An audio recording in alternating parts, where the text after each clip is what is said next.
Let's talk about something sneaky. I call it the reverse trap.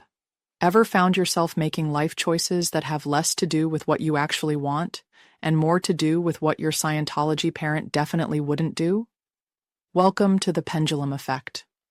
When we've been hurt or traumatized by one extreme, it's natural to swing all the way to the other side, thinking it'll keep us safe. But here's the catch. That opposite extreme? It's not balance. It's just a new flavor of dysfunction. Let's break it down. If your parents' choices scream pain, chaos, or dysfunction, your gut reaction might be to avoid anything remotely similar. Sounds logical, right? But in doing so, you might also lose out on healthy or enriching experiences. And let's be clear, we didn't grow up with neutral examples of behavior. There was no middle ground. Scientology conditioned us with its all-or-nothing mindset, right or wrong, success or failure, survival or destruction. That black and white thinking creeps into how we respond to our upbringing, leaving us instinctively thinking the opposite extreme is the only way to stay safe. Take this as an example. Your parent got married 5 times. Naturally, you're over here like, marriage? No thanks. I'll just commit to my true soulmate, pizza.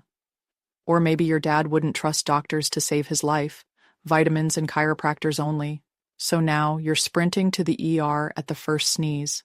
It feels safe, even smart, to do the opposite.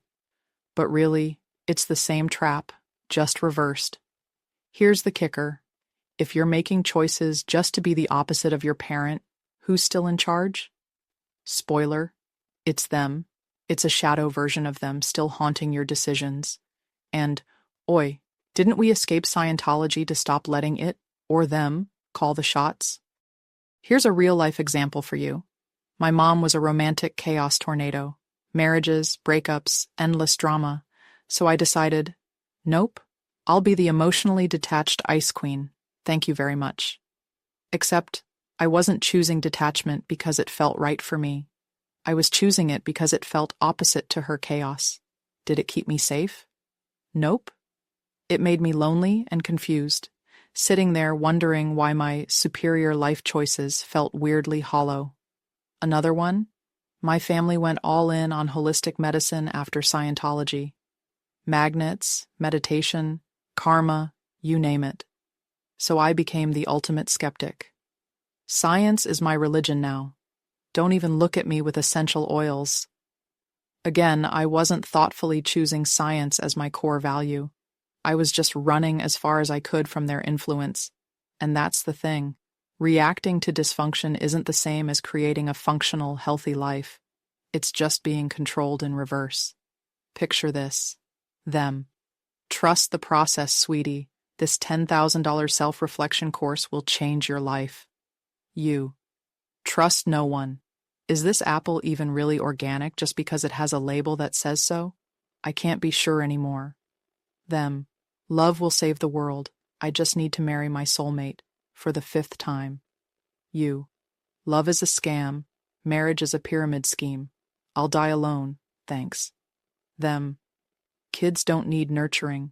They're just adults in small bodies. You.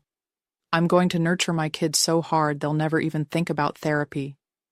See what's happening here? It's still a reaction to them. It's not really about you. Some people follow their parents' footsteps because it's all they know. Others, like me, do the opposite and think we're winning. But both paths keep us stuck in this tug of war with our parents, even if they're no longer in our lives. It's exhausting, right?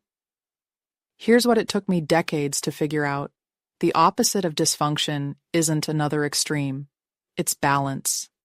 It's making choices based on what's right for you, not just reacting to what your parent did or didn't do. And let's be honest, balance is hard when you've never seen it in action. If all you've known is chaos, calm feels boring or even scary. If all you've known is control, freedom feels overwhelming. But balance? That's where the magic happens. So how do we get there? First, catch yourself in the act. Ask, am I doing this because it's what I truly want, or because it's the opposite of what they did?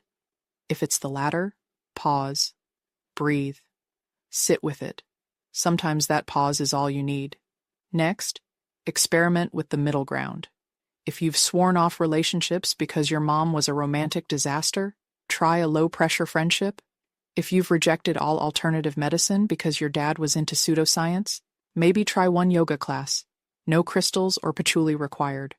Oh, and here's a big one. Get curious, not judgmental.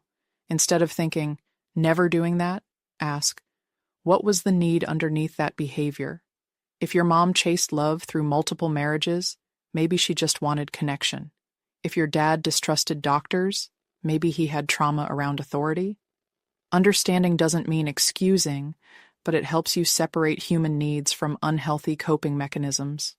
Once you see the need, you can meet it in a healthy way, without the dysfunction.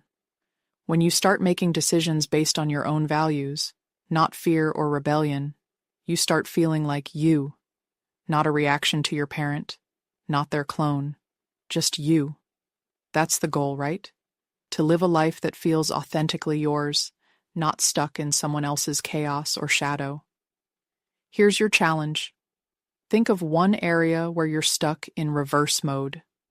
Pause. Ask what balance might look like.